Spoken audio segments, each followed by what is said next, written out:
وہ اہم ترین معاملہ جو درپیش تھا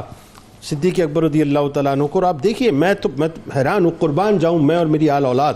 ہم سب قربان جائیں صدیق اکبر رضی اللہ تعالیٰ عنہ پہ, کہ کتنا بڑا فیصلہ کہ تمام مطلب آلموسٹ صحابہ جو ہیں وہ مشورہ دے رہے ہیں کہ جی ایسا نہ کیا جائے, لیکن وہی بات ہے نہیں, میں اس لشکر کو نہیں روکوں گا جسے میرے رسول نے روانہ کیا ہے, اور قیادت بھی نوجوان کے ہاتھ میں, حضرت اسامہ بن زید رضی اللہ تعالیٰ عنہ. ذرا بتائیے جو اٹل فیصلہ, اس کی حکمت, اس کے نتائج کیا تھے. دوسرا پھر آپ یہ دیکھیے صاحب کہ اس زمانے میں وہ جیسا میں نے حوالہ دیا کہ مرتدین کا فتنہ اٹھ چکا ہے, مانعین زکوٰۃ کا فتنہ اٹھ چکا ہے. بتائیے صاحب کہ چومکھی کی جنگ تھی جو صدیق اکبر رضی اللہ تعالیٰ عنہ نے ان کے ویژن نے اکیلے لڑی ہے. بتائیے. بسم اللہ الرحمن الرحیم. 2 سال 3 ماہ اور 10 راتیں یار غار و مزار خلیفۃ رسول اللہ افضل البشر بعد الانبیاء حضرت سیدنا ابو بکر الصدیق, عبداللہ بن ابی قحافہ, عثمان بن عامر بن عمر بن کعب بن سعد بن تیم بن مرہ بن کعب بن لوئی بن غالب القرشی التیمی. صحابہ فرماتے ہیں کہ اللہ تبارک و تعالی نے جب قرآن مجید کی یہ آیت نازل فرمائی, قل للمخلفین من الاعراب ستدعون الى قوم اولی بأس شدید تقاتلونہم او یسلمون, فرماتے ہیں ہمیں نہیں معلوم تھا کہ عنقریب کس بڑی جنگ کی طرف ہمیں دعوت دی جانے والی ہے. اچھا, اور وہ کون جلیل القدر شخصیت ہیں کہ جو اس جنگ کی قیادت فرمائیں گے. اللہ. تو فرماتے ہیں کہ جب حضور علیہ الصلوۃ والسلام کے وصال کے بعد عرب کے بعض قبائل مرتد ہو گئے, مانعین زکوٰۃ کا مسئلہ کھڑا ہوا, مدعیان نبوت کھڑے ہوئے, تو اس وقت جب صدیق اکبر رضی اللہ تعالی عنہ نے ہمیں ان جنگوں کی طرف دعوت دی اور جن 11 لشکروں کا آپ نے ذکر کیا, آپ نے روانہ فرمائے, تو اس وقت صحابہ کو معلوم ہوا کہ سورہ فتح کی یہ آیت مبارکہ صدیق اکبر کے بارے میں نازل کی. میرے رونگٹے کھڑے ہو گئے صاحب, یقین مانی میں اس کو ویژولائز کر رہا ہوں کہ پھر وہ ایک اور چیز اس میں ایڈ کیجئے کہ سپریم پاور اس وقت دو سپریم پاور, یعنی رومن امپائر جو ہے وہ کھڑی ہوئی ہے سامنے. جنید بھائی آپ دوسری طرف یہ دیکھیں کہ اس پورے خلافت راشدہ کے دور میں یہ 2 سال کا عرصہ یہ بتاتا ہے کہ اگر بیک وقت اندرونی خطرات بھی لاحق ہوں اور بیک وقت بیرونی خطرات بھی لاحق ہوں, اور اس زمانے کی دنیا کی سو کالڈ سپر پاورز اسلامی ریاست پر حملہ آور ہوں, تو صدیق اکبر کا ویژن یہ ہے کہ اینقص الدین وانا حی, یہ کیسے ممکن ہو سکتا ہے کہ اللہ کے دین پر حملہ ہو رہا ہو اور اس حالت میں زندہ بھی ہوں.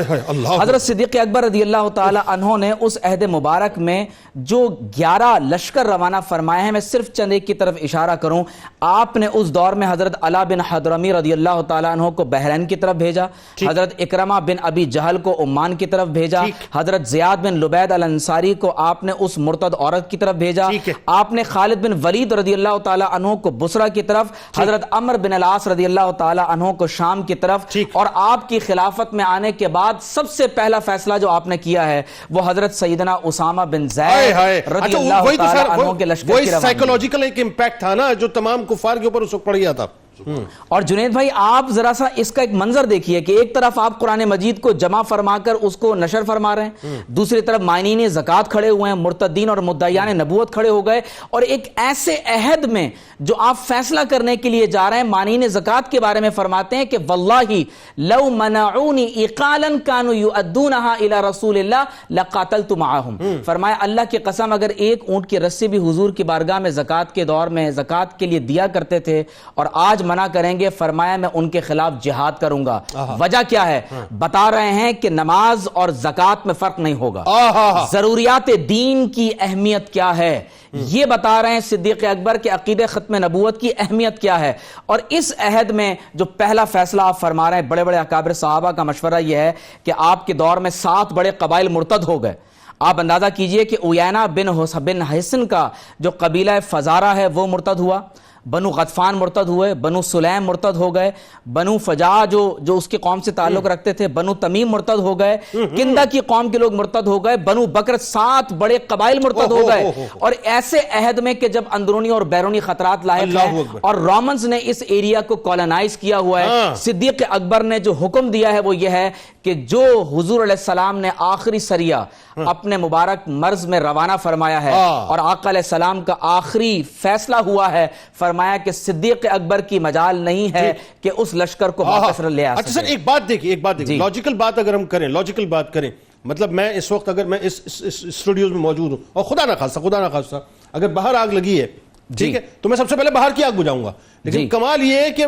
یہ باہر کی آگ نہیں بجھائی جا رہی ہے، کوسوں دور کی آگ بجھانے کے لیے جو بھیجا جا رہا ہے اور سپریم پاور سے لڑنے کے لیے. جنید بھائی پس منظر یہ ہے کہ جب حضرت زید رضی اللہ تعالیٰ عنہ غزوہ موتا میں شہید ہوئے تو حضور علیہ السلام نے 20 سال سے کم عمر ایک نوجوان ہے اور اس کی قیادت میں ابو بکر، حضرت عمر، حضرت عبیدہ، ابو عبیدہ بن الجراح، سعد بن ابی وقاص، سعید بن زید رضی اللہ تعالیٰ عنہ مجمعین جیسی جلیل القدر شخصیات موجود ہیں. لیکن جو ایک جملہ میں جنید بھائی یہاں دینا چاہوں گا کہ اس سے یہ بات ثابت ہو گئی